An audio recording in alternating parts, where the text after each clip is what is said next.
Imagine walking into an empty public restroom. You take your spot, and a moment later, a second person walks in and chooses the urinal directly adjacent to yours. It is a choice that triggers immediate social friction. That visceral discomfort is driven by a breach of proxemics. Proxemics is the anthropological study of how humans manage and defend the personal space surrounding their bodies.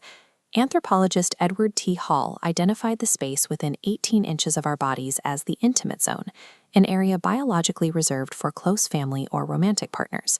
Yet the standard spacing of commercial urinals frequently forces complete strangers directly into this restricted boundary. This proximity is at odds with human physiology. Urination requires the parasympathetic nervous system, the network responsible for resting and digesting, to relax your muscles. Standing shoulder to shoulder with a stranger instead triggers the sympathetic nervous system, inducing a fight or flight response that can physically block that relaxation. Because the physical layout of the restroom works against our biology, men have to subconsciously construct an invisible architecture of behavior to use the space. The primary tool used to expand these personal zones is the buffer rule.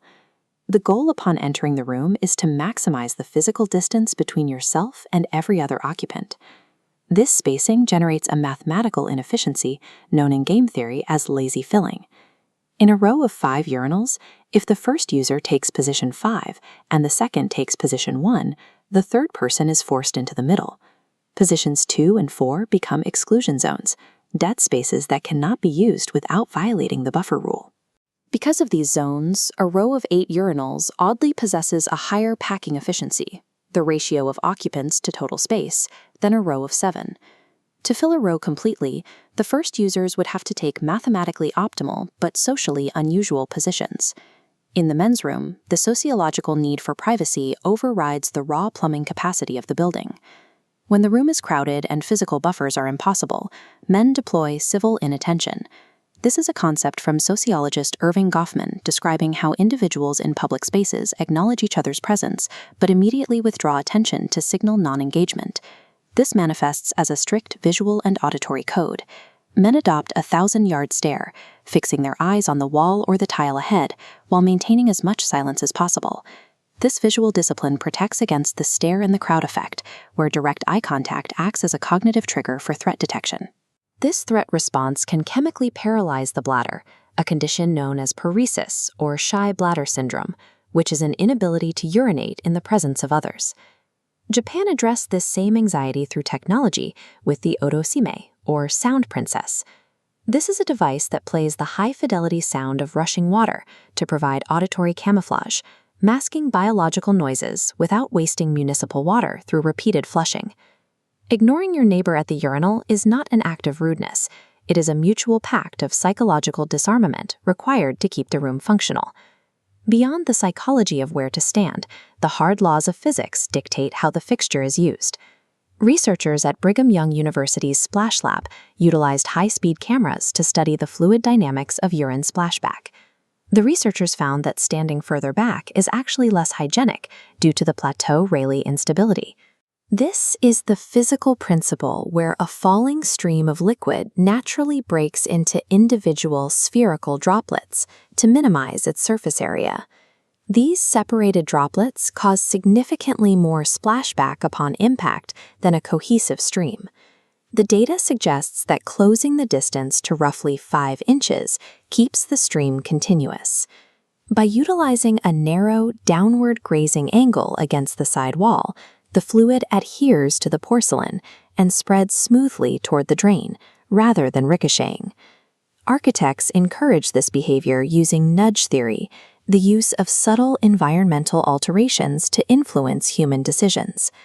At Amsterdam's Schiphol Airport, managers etched a photorealistic housefly near the drain of each urinal, exploiting a natural instinct to aim at a target.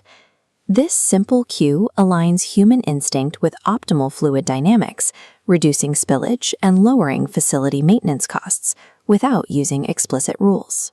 This calibrated ecosystem of silence and distance is currently facing a new pressure: the ubiquitous presence of the smartphone.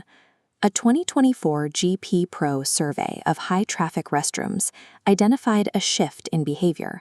Over 90% of respondents observed others using phones in the restroom, and 84% reported witnessing active voice calls, which breaks the required auditory isolation of the space.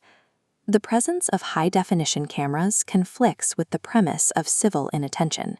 It removes the guarantee of an unobserved backstage environment, creating an ambient paranoia that makes it difficult for individuals to relax. Digital technology has moved faster than our unwritten social norms, altering the psychological safety net required for these vulnerable physical spaces to operate. This increasingly policed environment is particularly difficult for those who don't fit into traditional gendered categories, such as transgender men and non-binary individuals. Data from the Williams Institute indicates the risks involved. This chart shows that transgender men experience an 11% rate of verbal harassment in facilities aligning with their sex assigned at birth, highlighting the hostility often present in these gendered spaces. For many trans men, safety requires a flawless performance of the unwritten rules, total silence, rapid entry and exit, and the avoidance of all eye contact to remain entirely invisible within the room. Using a public restroom requires a complex management of game theory, fluid mechanics, and behavioral conditioning. The urinal is more than a biological necessity. It is a daily exercise in human territoriality. It reveals the unseen lengths we go to in order to protect our personal dignity in a crowd.